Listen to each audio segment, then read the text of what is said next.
Hello and welcome. Cheers to each and every one of you playing this episode.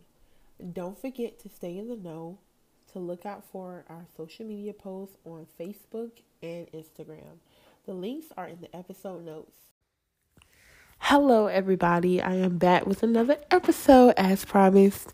The reason I wanted to go ahead and record this episode and get it out to you guys is because, for one, I think that I know for a fact that this is going to be right on time, and I want to get it out and record it. Or I'm going to record it. I don't know when I'm going to put it out, but I'm going to record it and schedule it. And if I feel like God is telling me to wait, then I'm definitely going to wait. But I feel like now is the right time.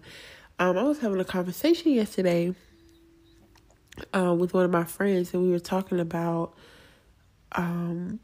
the video that's in the last podcast episode. As always, like I tell you guys, if you see the episode notes, please check them out because they have links to things that could really help you through the seasons that you're going through, of what I'm talking about in the episode. So I posted a link to a video with Priscilla Shire, CC. Hey girl. With Priscilla Shire, and I thought it was very, very, very, very helpful because a lot of times when we go through things that we feel like are shameful or we're embarrassed about, or, it's just one of those things where it's like, oh, I could never tell someone this, or, I'd rather go through this alone, but in all honesty, God wouldn't have it that way. And the reason I say that is because our number one purpose, no matter what God has called us to, our purpose is the same. Our purpose is to give God the glory. So the things that we live for shall honor His name and give Him glory. So it doesn't matter if I'm a telemarketer, or if I'm a CEO. If I'm living the purpose that God has called over my life, whatever I do should reflect that. And that should give God's name glory, because that's our goal. I know a lot of times we look at what is my purpose? And for one, all our purpose is to give God, to be a living testimony, for one. To be a living testimony and speak God's word. And it's not naturally saying that we have to go out, knock on doors, and, persuade people to come to Christ. But in the people that we do meet and the people that we do encounter, we are to share our story so that if they are doubting or if they are lost, they can be found and they can want to know more about God. I remember when I don't know if you know who I'm speaking of, but there's this lady named Courtney Sanders, and I found her podcast a couple years ago, and I started listening to her podcast, and so I said, you know what, because I think I found her podcast at the middle of when she was posted, and so I said, you know what, let me go back to the beginning, let me start from episode 1, and when I got to listening to the things that she was talking about, and how, she was a person who didn't believe in God, or, she just went against religion, or she had her doubts, and she encountered her now husband who, brought her more clarity and knowledge on, having a relationship with God.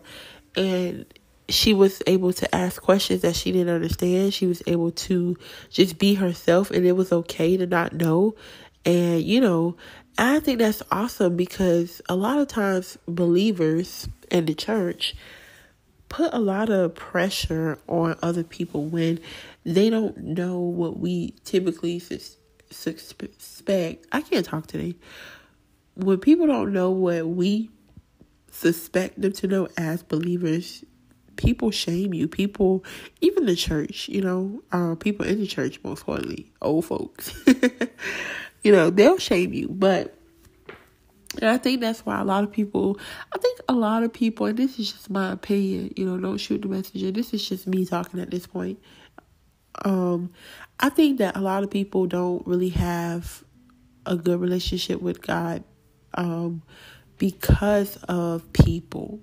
Anybody that you see walk around that says, oh, I can't get with Christianity, or I can't get with this, or I can't get with that. 9 times, and then you ask them, well, what happened that you don't go to church, or you don't read your Bible, or you don't pray, or you don't believe anymore? What happened?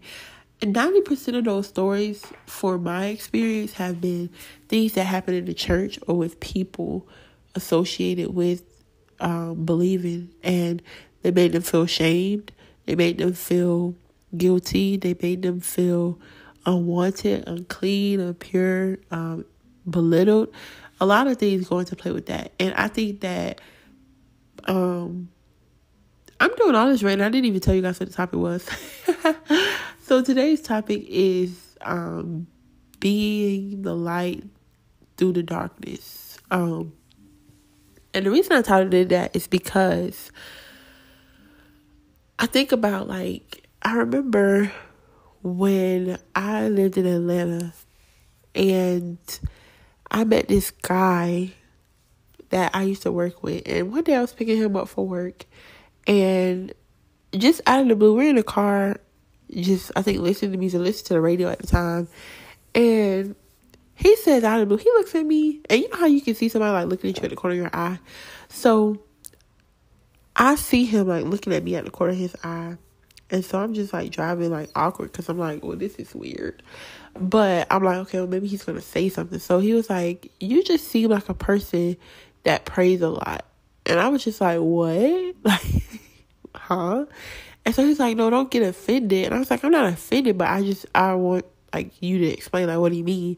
So he was I don't know. He was I get this feeling you just pray a lot. And I was is that a bad thing? And so he was nah. He was I just never came across somebody who prays a lot, who just had that kind of relationship with God.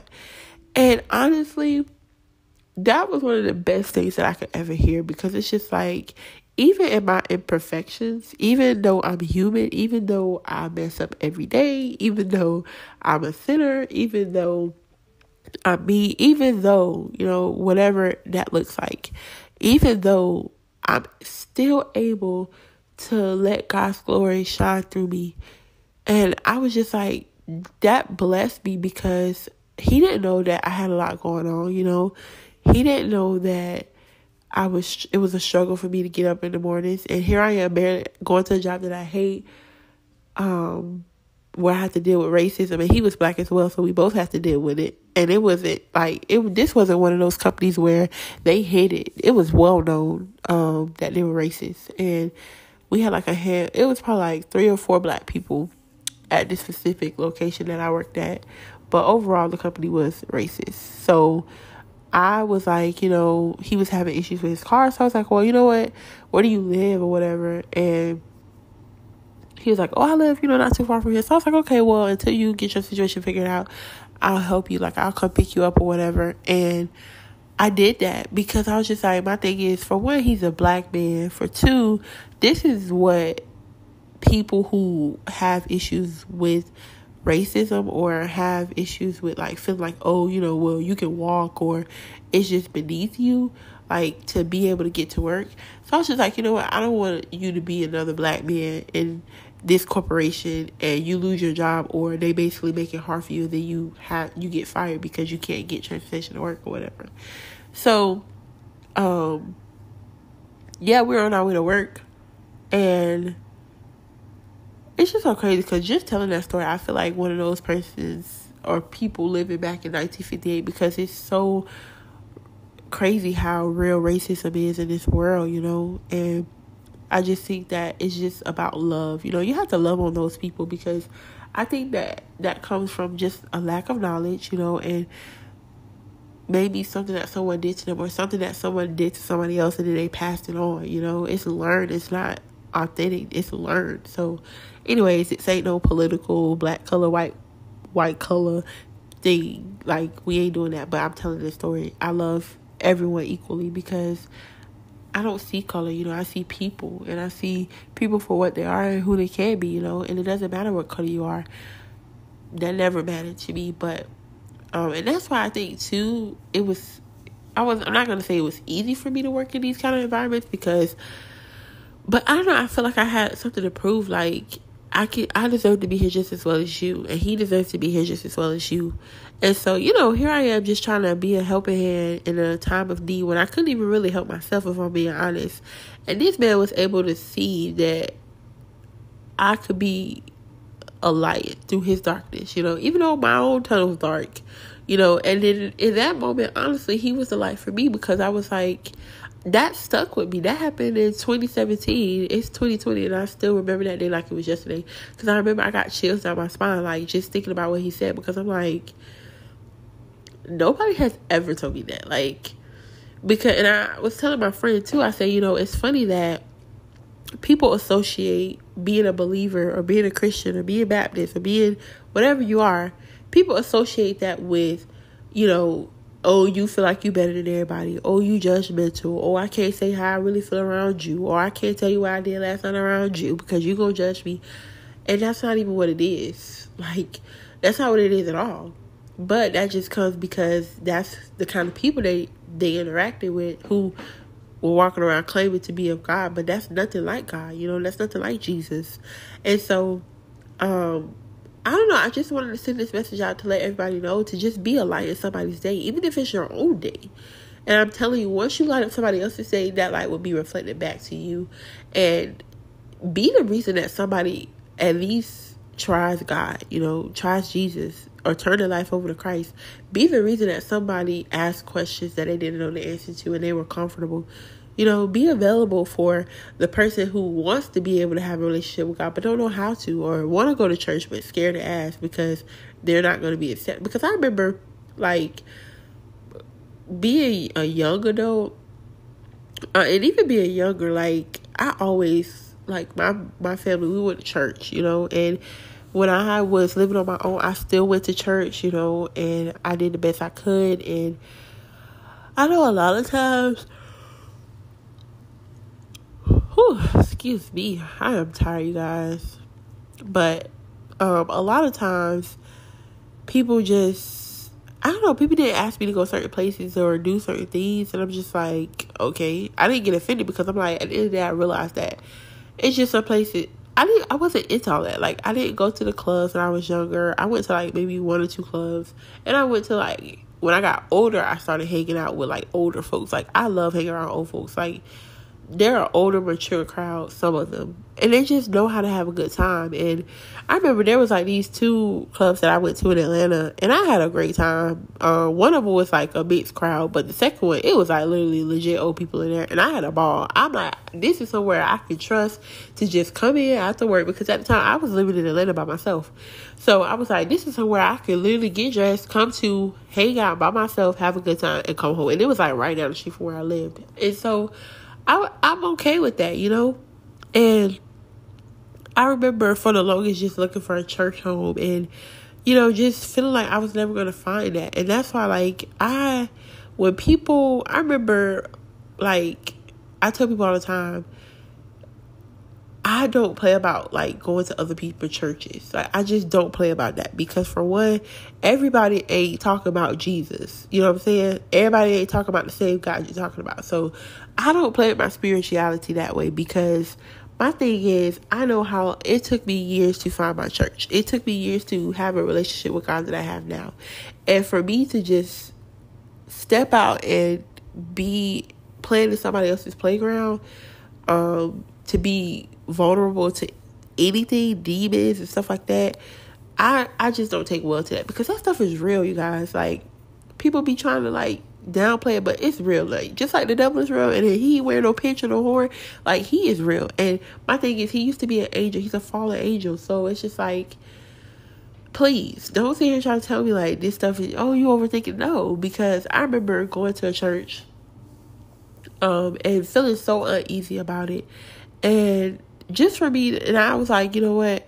Because I had this persona in my head that the person was just going to be like, oh, you being judgmental, you think your church is perfect, da, da, da. But it wasn't about my church being perfect. It wasn't even about my church. It was about the commitment that I made to God, because I had been searching for a church home for years. I felt lost. And I attended my best friend's church for a while, and I love his church. To this day, I love his church. But I knew that, okay, I need more. This isn't for me. Like, I know wouldn't be my church home. But I love his church. I love his pastor. I love every time I go. And if he invites me to go, or, if I hear they have something, I go because I know that, okay, this is the man that is after God's own heart, So I go. But now I'm like, if it's somebody that I don't know and I've never been to their church and I can't vouch for them, if I get an uneasy spirit, I'm like, I'm not even going to tip myself and go. I'm staying because that's a sermon.